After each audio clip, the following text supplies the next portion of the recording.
So we have a set of weaponry introduced in the Sapphire Siege that brought about a lot of opportunity. They gave us the chance to build a horn the way we wanted to, from the stats to the song set to everything. But how good are these horns outside of the Sapphire Siege? For the first time, I put a pause on my do nothing but Sapphire Siege grind to see how these horns stacked up against our usual set of monsters we hunt. The first horn that I definitely wanted to try out was the Sapphire Horn. So I set out to hunt Kieran with the hopes of finally having a fire horn that separated itself from the pack. The horn itself is jacked full of element upgrades and an attack melody to top it off. I went with the true crit element route, 4-piece silver Rathalos, and Garuga legs. Using the horn felt extremely good because we don't really have a fire horn that takes full advantage of just how good elemental hunting horn is in Iceborne. Kieran is still a pretty high risk fight, but it makes it a little less intimidating when you're dealing out some awesome damage. Right at the beginning of the fight, it felt like I was KOing him over and over. If you happen to have his head weakened, you can easily get deep into the hundreds on each tick of your spin. And now that we have a fire element infused horn, we can take full advantage of Kieran's 3-star weakness to it.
In a similar fashion to the fire horn, I was equally interested in finding out how the dragon horn performed. I used my dragon horn that is similarly infused with all element upgrades and an attack melody to round it out. On this horn, I have an attack augment already in place and an element augment as well. I used the same set as I used with the fire horn to get that true crit going. I chose the poster child Runer Nergigante to test out this one. I played extremely rough on this hunt, and even with that being said, it was still a breeze. The amount of damage you can do with these Sapphire element horns is beyond incredible. And having a dragon horn with such high element that you don't have to wake up is nice. It's also nice to have that high dragon element with attack up XL in its song set.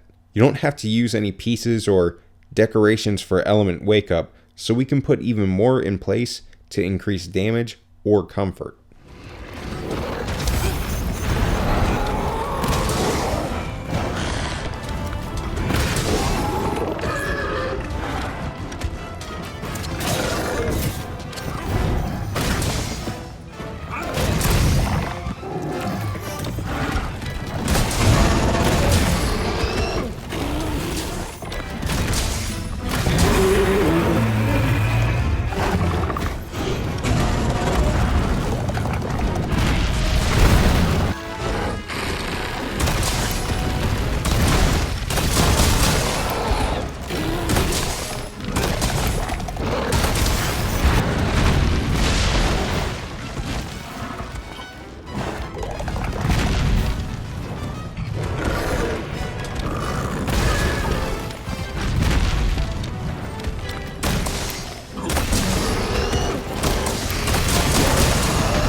Next up on the list is the upgraded Tioscherhorn, the Safi Blast Horn. We have abnormal status melody on this one, like the Tioscherhorn. We're going straight attack upgrades on this one too. You can absolutely throw on status upgrades or sharpness upgrades, but if you're going for straight up damage, you're losing out on a lot of it even by just taking out one of those attack upgrades. With this horn, I went with the usual Master's Touch, Brute Chest, and Garuga Legs.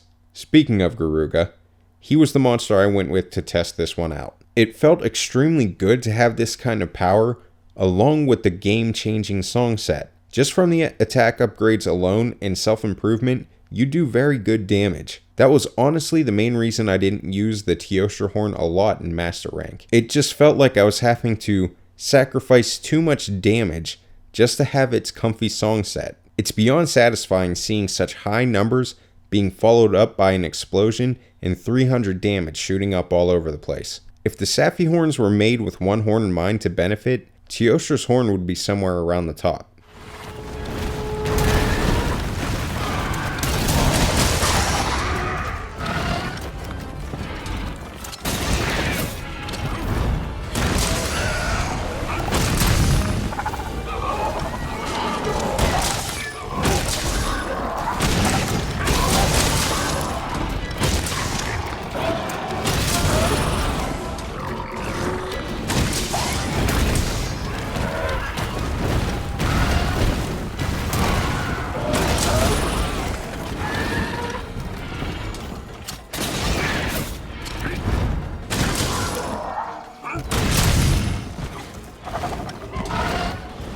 Another status that has good options but could certainly be better is Paralysis. We kept a similar set as our Blast Horn, but with our Safi Paralysishorn itself, we went with an attack melody instead of abnormal status. Like I said before, I was looking to maximize the damage output of these horns, so I filled it out with attack upgrades. To test out this horn, I went ahead and faced off against Black Diablos. It was similar to the Kieran fight, especially at the beginning.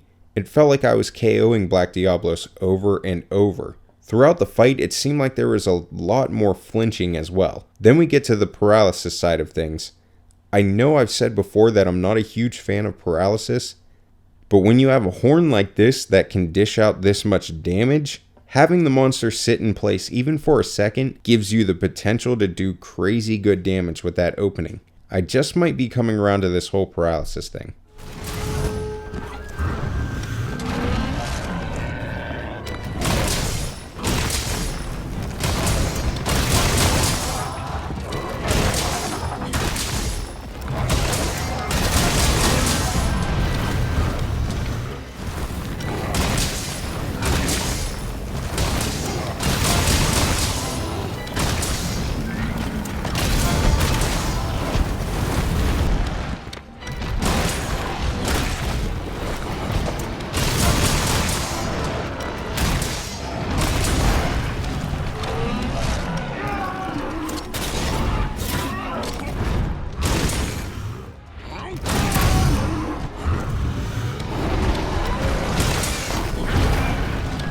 The Poisonhorn is something that I designated to be a little more of a nobody dies on my watch horn. With that being said, I threw in a Tigrex essence so I can run both Master's Touch and Free Meal Secret. So now, I have the usual 3 pieces of Tiostra and the Brute Chest and Legs to finish out the Tigrex set bonus. But even when I'm not throwing on the Wide Range Charm to keep the party alive, this thing still does a solid bit of damage, along with that beautiful damage over time poison. I took on Namiel to test this one out. You could definitely tell in comparison to the other horns that the numbers weren't as eye-popping, but not to the point where I would refrain from using this horn, like I would with the other poison selection that we had prior to. I can keep everyone's health topped off, while also giving everyone the gift of Attack Up XL. And like I said before, the goal of this horn was less towards doing crazy damage, and more so towards buffing the group and keeping randoms alive, no matter how tough the hunt is.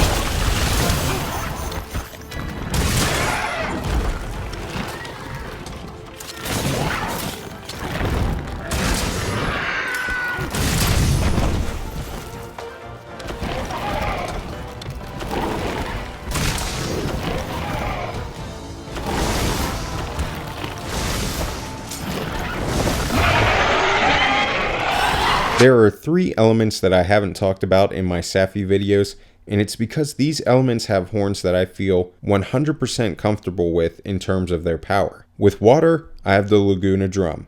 With thunder, I have so many options between the Fulgor, Kirin, and Rajang horns. With ice, I have the absolutely gorgeous sonorous ice fill. Now in saying this, all 3 of these elements still can benefit greatly from the Safi treatment. Luckily, all 3 would be built the exact same way with 4 element upgrades and an attack melody. I didn't mention these elements with the first batch because I know not everyone will have the time to upgrade every status in every element horn. And even then, I think it would be best to prioritize water here, then ice close behind, and definitely thunder last because we have a great selection there. To be clear, if you can upgrade and make a horn for every status and element, do it, for sure. I know there's a lot of things to do during this festival, but I would implore you to focus on the weapons for the remainder of the time that the siege is here. They have said it will definitely be returning, but we have no clue when that might be, so take full advantage of it for now. And if you have any slight interest in any other weapons and you have the time, get at least 1 weapon upgraded so you have the best of the best anytime that you want to try it out.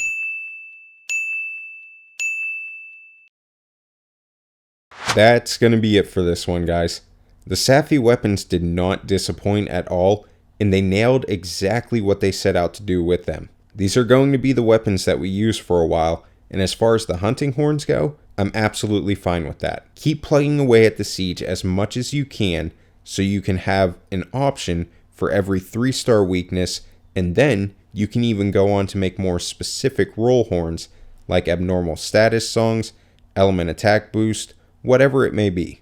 I still want to do Safi hunts on the 3rd, but I don't know if I'll be prepared or comfortable enough yet to stream it, but I can still record it and put a video up. If you like the video, please do let me know with a thumbs up. Comment down below your thoughts on the Safi weapons, and honestly, your thoughts on the entire Safi update. What you liked, loved, or hated. Subscribe if you haven't already for more Iceborne and Hunting Horn content. Dudes forever, have a good night, and happy hunting.